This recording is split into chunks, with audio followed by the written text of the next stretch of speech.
Amigos oyentes, en una de sus notables comparaciones, el filósofo Juan Jacobo Rousseau comenta que al tomar Sócrates la copa envenenada, le dio gracias a aquel que con pesar se la había ofrecido.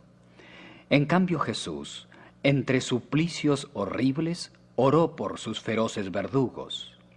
Por ello, sostiene Rousseau, si la vida y la muerte de Sócrates son las de un sabio, la vida y la muerte de Jesús son las de un Dios. En verdad, el Señor Jesucristo no solo reveló en esta tierra la abnegación, la sabiduría, el poder, la santidad y el amor de un Dios, sino que Él era Dios. El ángel que anunció su nacimiento indicó que el hijo de la bienaventurada Virgen debía llamarse Manuel, que significa con nosotros Dios. También el apóstol San Pedro reconoció la divinidad del Nazareno al confesar en un momento de inspiración: «Tú eres el Cristo, el Hijo de Dios viviente». San Pablo, el apóstol a los gentiles, indicó que por medio de Jesús fueron creadas todas las cosas que están en los cielos y en la tierra, y que Él es antes de todas las cosas, y por Él todas las cosas subsisten. Para el estudiante sincero y humilde de la Sagrada Escritura, no existe la más mínima duda respecto a la divinidad de Cristo. Pero el hecho que anonada el corazón es el misterioso amor de un Dios omnipotente que descendió a esta tierra como una criatura débil para sufrir y morir en favor del género humano. Al comentar el misterio de la encarnación de Cristo, la escritora Elena de White declara: «Nos asombra el sacrificio realizado por el Salvador al trocar el trono del cielo por el pesebre y la compañía de los ángeles que le adoraban por las bestias del establo. La presunción y el orgullo humanos quedan reprendidos en su presencia. Sin embargo, aquello no fue sino el comienzo de su maravillosa condescendencia. Él vino con una herencia tal para compartir nuestras penas y tentaciones y darnos el ejemplo de una vida sin pecado». La presencia de Jesús en esta tierra fue no solo un acto de compasión y de humildad, fue asimismo un gesto de valentía. Al descender a este mundo, asumió un riesgo de incalculables proporciones. Vino al encuentro de su gran enemigo. Satanás, el príncipe de las tinieblas, había acumulado durante miles de años un odio despiadado hacia el Hijo de Dios. Lo tuvo en las cortes celestiales y lo odió aún más cuando el Señor se dispuso a venir a este mundo, un planeta en rebelión que Satanás pretendía dominar. Sin embargo, a esta tierra descendió el Hijo de Dios como una criatura indefensa. Su Padre Celestial lo dejó arrostrar los peligros de la vida en común con toda alma humana, pelear la batalla como la debe pelear todo hijo de la familia humana, aún a riesgo de sufrir la derrota y la pérdida eterna. Así es, amigo oyente, el Creador y Señor del universo vino a este mundo como un pobre mortal para afrontar los embates de la tentación y de la muerte, para afrontar la indiferencia y la burla de los hombres y el odio incesante de Satanás. ¿Y por qué lo hizo? Dice Francisco Estrello: «Por el hombre que vuelve de caminos sombríos con la vida maltrecha y con huellas de fango en sus rotos andrajos, por el hombre perdido, por el pródigo errante, se arriesgó Jesucristo. Por el hombre perdido, por el hombre olvidado, desbordó su ternura. Por el hombre perdido con los brazos abiertos en la cruz tosca y dura, se arriesgó Jesucristo. Y por darle a la vida santidad y hermosura, apuró en el Calvario la suprema amargura». La Sagrada Biblia dice: «Porque ya sabéis la gracia de nuestro Señor Jesucristo, que por amor de vosotros se hizo pobre siendo rico, para que vosotros con su pobreza fueseis enriquecidos». Este es un canje que escapa a nuestra comprensión, amigo mío. El Rey de Gloria, en quien se concentran y de quien dependen todas las riquezas materiales y espirituales, descendió a este mundo envuelto en un manto de pobreza y humildad. Aunque era el dueño del universo, fue tratado en este mundo como un forastero. En la aldea de Belén no hubo un mesón para él, y al nacer la bienaventurada Virgen lo tuvo que acostar en un pesebre. Pasaron los años y el Nazareno comenzó su ministerio incomparable. ¿Quién como Jesús? Ni antes ni después de él se levantó en esta tierra un médico, un sabio, un maestro semejante a Cristo. Y sin embargo, en esos años de servicio no tuvo su propio hogar ni edificó su propia casa. Era un peregrino en este mundo. Se hospedaba donde le daban albergue, y su sagrada cabeza tuvo que reposar en alguna almohada facilitada por terceros. A un escriba que procuró seguirlo, Jesús le dijo: «Las zorras tienen guaridas y las aves del cielo nidos, mas el Hijo del Hombre no tiene dónde recostar su cabeza». Al acercarse la hora de su pasión y deseando participar con sus discípulos en la última cena, les dijo a Pedro y a Juan: «Id, preparadnos la Pascua para que la comamos». Ellos le dijeron: «¿Dónde quieres que la preparemos?».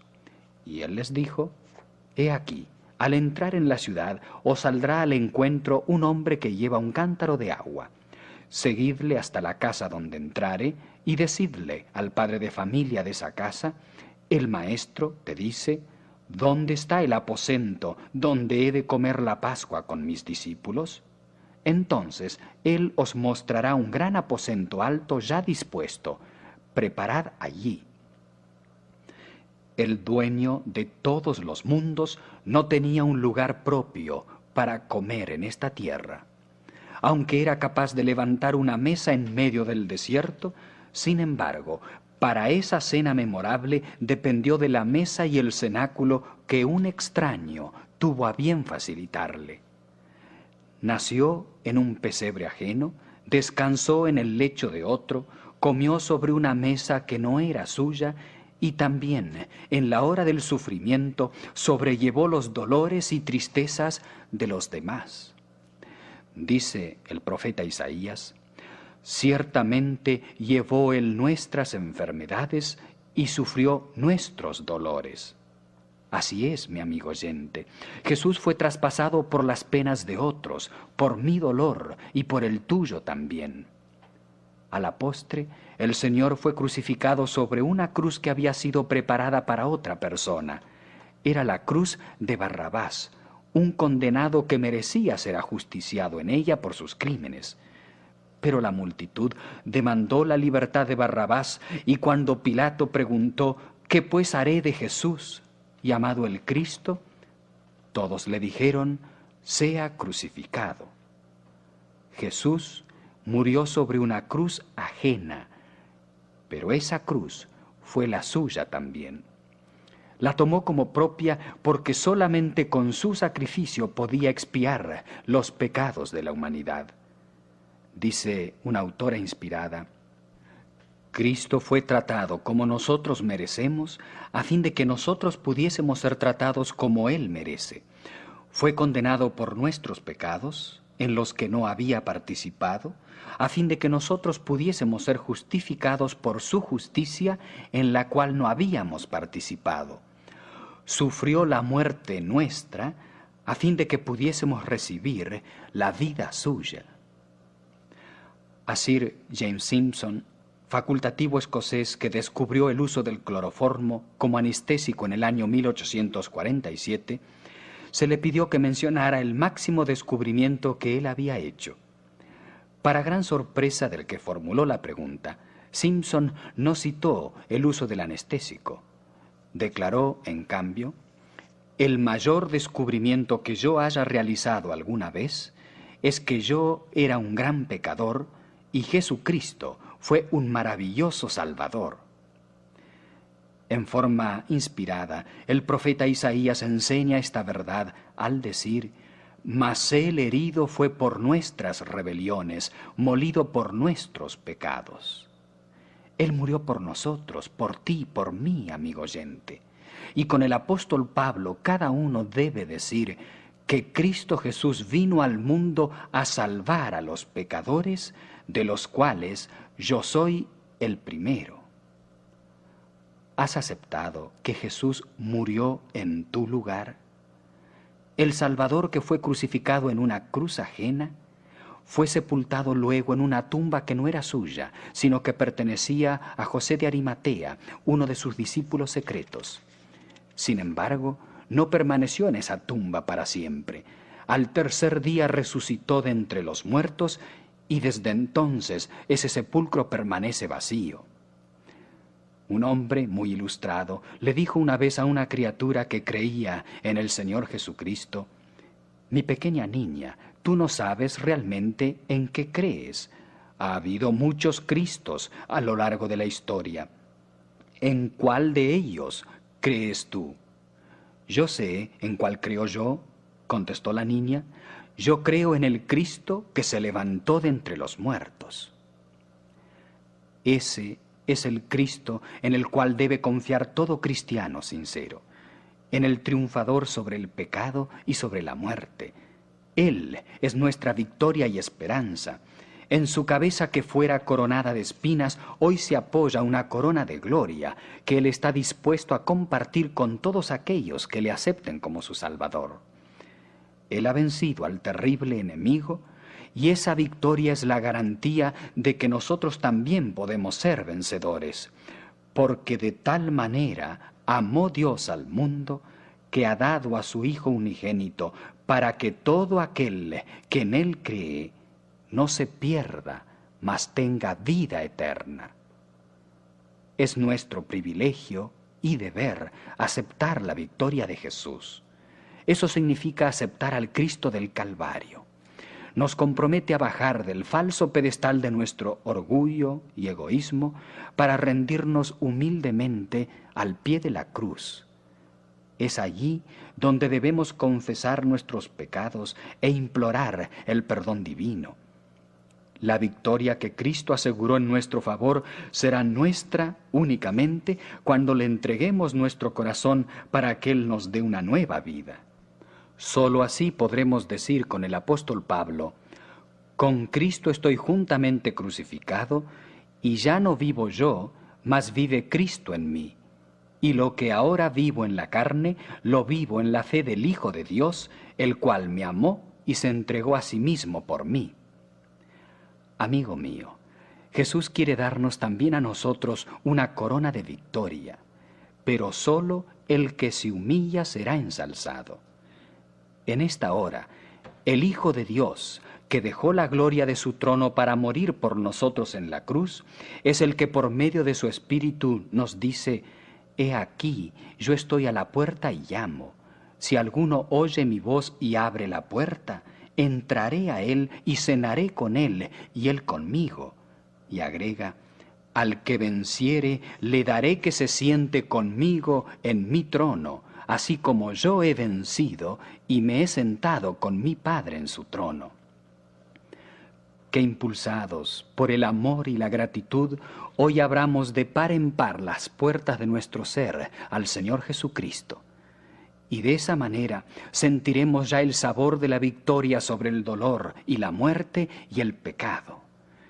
Que la seguridad de ese triunfo nos haga decir con el poeta: «Solo tú, Jesucristo, no pasas, porque tú eres el Hijo de Dios, y tu gloria inmortal resplandece de la tierra en la inmensa extensión. ¿Quién podrá compararse contigo, Jesucristo, Hijo eterno de Dios? ¿Quién podrá disputarse tu gloria? ¿Quién podrá resistir a tu voz? Donde quiera ha triunfado tu gracia, donde quiera ha triunfado tu amor, ha triunfado también tu justicia y ha triunfado también tu perdón. ¿Quién podrá compararse contigo, Jesucristo, Supremo Señor? Tuyos son el perdón y el imperio, para ti toda gloria y honor.